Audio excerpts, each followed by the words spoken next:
KCC bank ಉಪಾಧ್ಯಕ್ಷರು ಶ್ರೀಯುತ ನಿಂಗನಗೌಡರು ಮರಿಗೌಡರು sir ಅವರು ಈಗ ನಮ್ಮ ಜೊತೆ ಇದ್ದಾರೆ. ನೂತನ ಉಪಾಧ್ಯಕ್ಷರು ಈಗ ಕಳೆದ 1 ವರ್ಷಗಳಿಂದ ಬ್ಯಾಂಕ್ನಲ್ಲಿ ಉತ್ತಮವಾದ ಒಂದು ಸೇವೆಯನ್ನು ನೀಡ್ತಾ ಇದ್ದಾರೆ. ಬ್ಯಾಂಕ್ ಕೂಡ ಉತ್ತಮವಾಗಿ ಸೇವೆಯನ್ನು ನೀಡುವಲ್ಲಿ ನಮ್ಮ ರಾಜ್ಯದಲ್ಲಿಯೇ ಒಂದು ಅಗ್ರಗಣ್ಯ ಬ್ಯಾಂಕ್ ಆಗಿದೆ. ಆ ನಿಟ್ಟಿನಲ್ಲಿ ಸರ್ ಈ ಉಪಾಧ್ಯಕ್ಷರು ನಮ್ಮ ನ್ಯೂಸ್ಗೆ ಕೆಲವೊಂದಿಷ್ಟು ಮಾಹಿತಿಯನ್ನು ಈಗ ನೀಡಲಿದ್ದಾರೆ.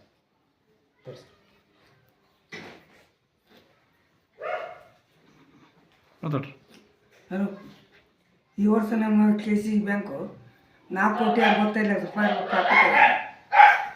23-24 ಸಾರಿಗೆ KCC ಬ್ಯಾಂಕ್ 4,65,00,000 ರೂಪಾಯಿ ಪ್ರಾಫಿಟ್ ಆಗಿದೆ.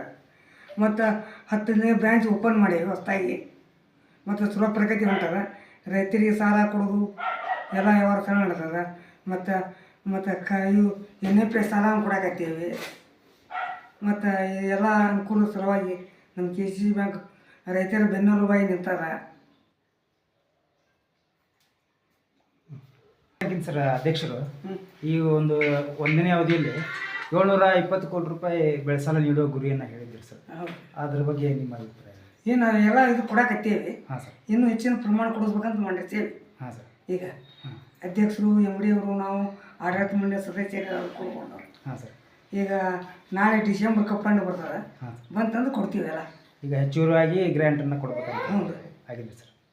ಆಮೇಲೆ ಈಗ ನೀವು KCC ಬ್ಯಾಂಕ್ನಿಂದ ಸರ್ ಈಗ ಸ್ವಸಹಾಯ ಗುಂಪುಗಳಿಗೆ ಎಸ್ಪೆಷಲಿ ಮಹಿಳೆಯರಿಗೆ ಸ್ವಾವಲಂಬಿಯನ್ನಾಗಿ ಕೊಡಕತ್ತೀವಿ. ಸಾಲ JLG ಗ್ರೂಪ್ ಲೋನ್ ಮಾಡಿದ್ರು ಕೊಡಕತ್ತೀವಿ. ಅದ್ರ ಬಗ್ಗೆ ಸ್ವಲ್ಪ ಸ್ವಸಹಾಯ ಸಂಘ ಸೆಲ್ಫ್ ಹೆಲ್ಪ್ ಗ್ರೂಪಿಗೆ ಅವರು ಗ್ರೂಪ್ ಮಾಡಿದ ಮೇಲೆ ಸಾಲ ಕೊಡಕತ್ತೀವಿ.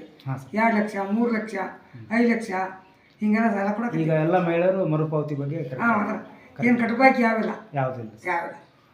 ಈಗ ನಿಮಗೆ ನಿಮ್ಮ ಅಧ್ಯಕ್ಷರು ಆಮೇಲೆ ಎಲ್ಲ ನಿರ್ದೇಶಕರು ಯಾವ ರೀತಿ ಸಹಕಾರ ನೀಡ್ತಾರೆ ಸರ್? ಎಲ್ಲರೂ ಸಹಕಾರ, ಬ್ಯಾಂಕಿನ ಬಗ್ಗೆ ಅಭಿವೃದ್ಧಿ ಸಲುವಾಗಿ ಎಲ್ಲರೂ ಸಹಕಾರ ಕೊಡ್ತಾರೆ. ಆಮೇಲೆ ಈಗ ಹೊಸ ಸೇವೆಗಳನ್ನು ನೀವು ಪರಿಚಯ ಮಾಡಿದ್ದೀರಿ KCC ಬ್ಯಾಂಕ್ನಿಂದ. ಈಗ ಫೋನ್ಪೇ ಆಗಿರ್ಬೋದು, ATM ಸೌಲಭ್ಯ ಆಗಿರ್ಬೋದು, ಎಲ್ಲ ಮಾಡಿದ್ರಿ. ಎಲ್ಲ ಮಾಡಿದ್ರಿ ಸರ್? ಮೊದಲೇ ಮಾಡಿದ್ವಿ. ಹಾಂ ಸರ್. ಈಗ ನಾವು ಬರೋದು ಬಂದಾಗ ಸರ್ಕಾರದ ಅನುದಾನ ಸರಿಯಾಗಿ ಬರ್ತಾ ಇದೆ? ಬರ್ತದೆ. ಗ್ರ್ಯಾಂಟ್ ಎಲ್ಲ ಬರೋದು ಹೆಚ್ಚು ಕಡಿಮೆ ಆಗ್ತಿರ್ತದೆ. ಹಾಂ ಸರ್. ಮತ್ತೆ ಎಲ್ಲ ಸರ್ಕಾರದ ಇದು ಆಗ್ಬೇಕಲ್ಲ, ಹಾಂ, ಬಡ್ಡಿ ಮನ್ನದ್ದು ಬರ್ತದೆ.